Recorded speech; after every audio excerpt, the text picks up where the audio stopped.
여러분 안녕하십니까? 5월 1일 금요일 뉴스투데이입니다. 38명의 목숨을 앗아간 이천 물류창고 화재의 원인을 밝히기 위한 조사가 본격적으로 시작됐습니다. 경찰은 공사 관계자 15명을 출국 금지시키고 건축주와 시공사 등 업체 4곳을 압수수색했습니다. 화재 현장에 나가 있는 취재기자 연결해봅니다. 이지수 기자 현재 상황 전해주시죠. 네, 밤사이 물류창고 건물에 대한 추가 조사가 진행되진 않았습니다. 1차 합동 감식은 어제 오후 마무리됐고 현재는 최소한의 관리 인원만 남긴 채 대부분 철수한 상태입니다. 경찰은 이번 화재의 원인을 밝히기 위해 어제 오후 시공사와 건축주, 감리와 설계업체 등 4곳에 대한 동시다발적인 압수수색에 나섰습니다. 경찰은 확보한 설계 도면과 자료를 바탕으로 공사 절차에 문제는 없었는지, 안전수칙은 제대로 지켜졌는지 집중적으로 살펴보고 있습니다. 공사 관계자들에 대한 조사도 진행되고 있습니다.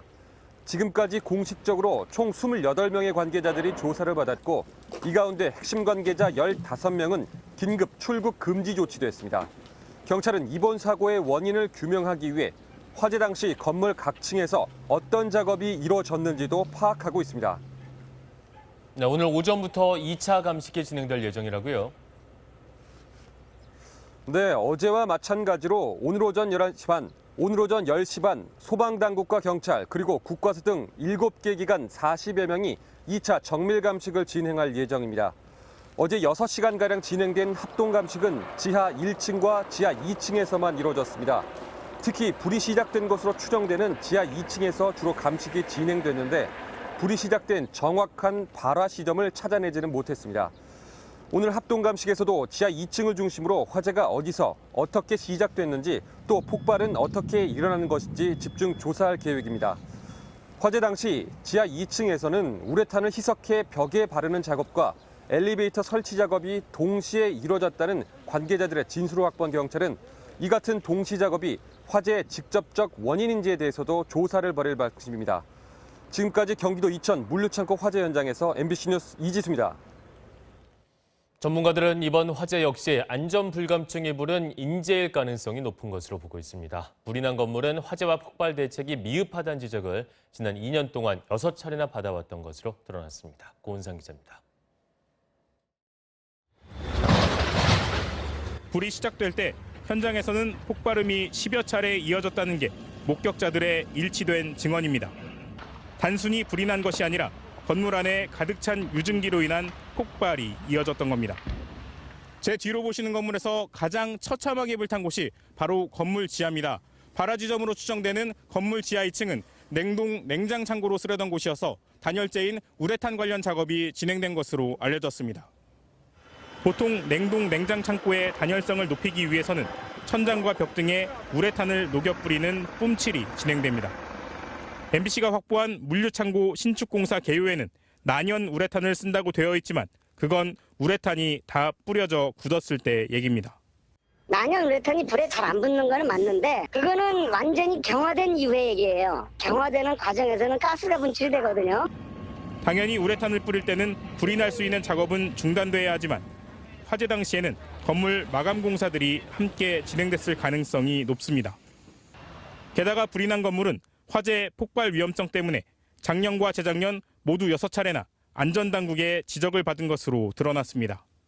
우레탄 뿜칠 작업과 화재 폭발 방지 계획이 부실하고 불티가 날아 불이 날 수 있다는 등의 지적과 경고에도 불구하고 안전 확보 없이 공사가 진행됐는지 조사가 필요한 대목입니다. 안전관리자의 존재 여부도 논란이 되고 있습니다. 시공사 측은 배치했다고 하지만 현장 근로자는 본 적도 없다고 합니다. 안전관리자가 아예 없죠. 그래서 불날 수밖에 없죠. 경찰은 시공사 감리 관계자를 불러 사고 당시 안전대책이 제대로 지켜졌는지를 집중적으로 수사하고 있습니다. MBC 뉴스 고은상입니다. 트럼프 대통령은 미국 경제가 올해 3분기부터 좋아지기 시작해 내년은 굉장한 한 해가 될 거라고 전망했습니다. 미국 알레르기 전염병 연구소 소장은 내년 1월까지 수억 개의 코로나19 백신 생산이 가능할 거라고 내다봤습니다. 워싱턴 여홍규 특파원의 보도입니다. 트럼프 대통령은 백악관에서 기자들과 만나 올해 3분기가 미국 경제의 전환기가 될 거라며 내년은 굉장한 한 해가 될 거라고 낙관적인 전망을 내놨습니다.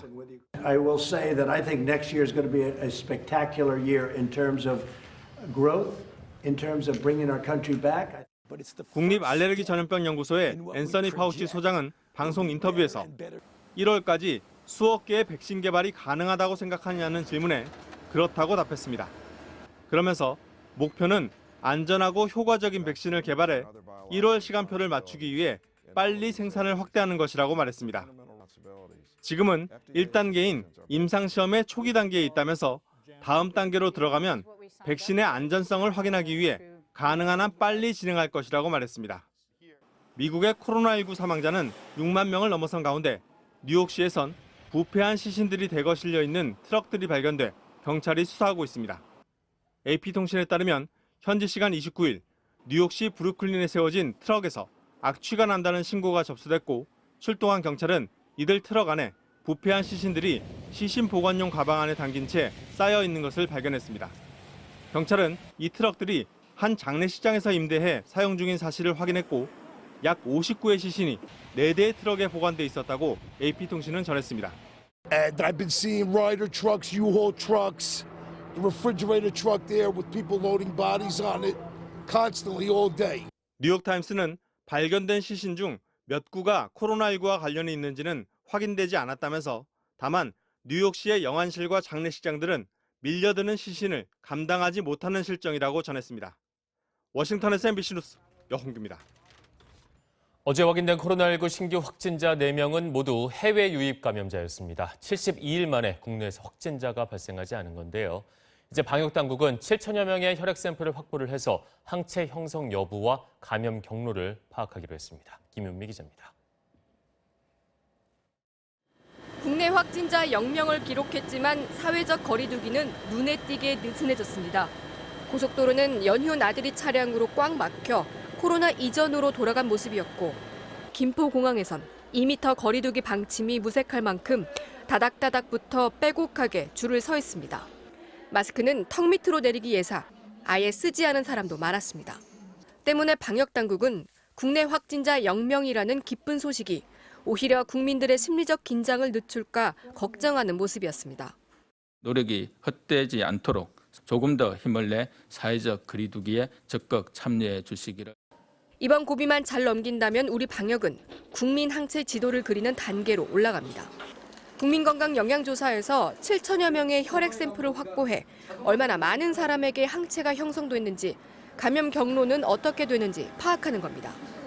한때 스웨덴이 전 국민 60%가 감염될 때까지 기다렸다가 집단 면역을 이루려다 실패했던 것과 반대로 우리는 국내 감염자를 완전 차단하고 나서부터 전 국민 집단 면역 실험을 시작하는 겁니다.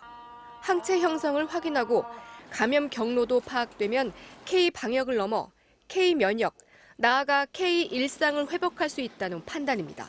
정부는 주말 사이 추세를 지켜본 뒤 사회적 거리두기 연장 여부 또한 다음 주 일요일 5월 3일에 발표할 방침입니다.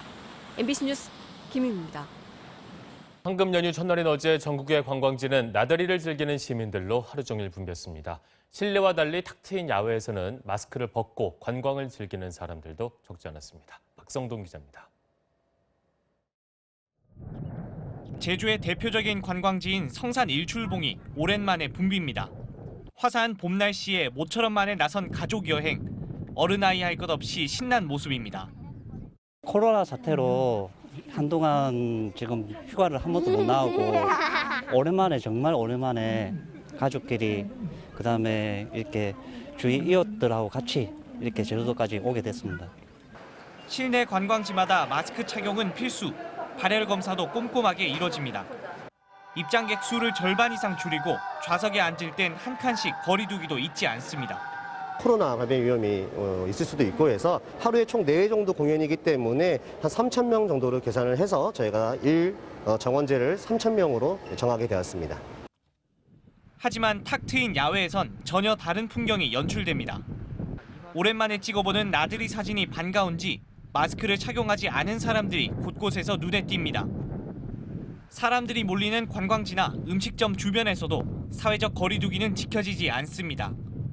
연휴 기간 숙박 예약률이 97%에 달한 강원 동해안도 마찬가지. 관광객들로 붐비는 강릉 경포 해변에도 마스크를 쓰지 않은 사람들이 여기저기 한데 모여 나들이를 즐겼습니다. 사회적 거리두기가 완화되면서 맞이한 황금 연휴. 침체된 경기에 숨통을 틔워줄지 코로나 재확산의 계기가 될지 기대와 걱정이 교차하고 있습니다. MBC 뉴스 박성동입니다. 몸이 자주 부어 고민인 분이 있죠. 부종을 방치하면 살이 된다는 얘기가 있는데요. 사실일까요? 세포 사이에 수분이 비정상적으로 축적된 상태를 부종이라고 하고요. 살이 찌는 것은 체지방이 쌓인 것이기 때문에 부종을 방치한다고 해서 세포에 고여있던 수분이 체지방으로 바뀌지는 않습니다. 하지만 비만과 부종은 관련이 있는데요. 갑자기 체중이 많이 늘어나면 신진대사 기능이 떨어져 몸이 잘 붓고요. 반대로 부종이 있어도 림프 순환이 잘 안 되고 몸에 노폐물이 쌓여 남들보다 살이 찌기 쉽다고 합니다. 일시적 부종이라면 큰 영향을 끼치지 않지만 만성 부종은 지방세포가 단단히 뭉쳐 피부 표면이 울퉁불퉁해지는 셀룰라이트까지 유발하는데요. 심장질환이나 신장질환, 갑상샘 질환 등 질병에 의한 부종이라면 빨리 병원을 찾아 치료해야 하고요. 잘못된 생활 습관에 의한 부종은 식습관부터 바꿔야 하는데요.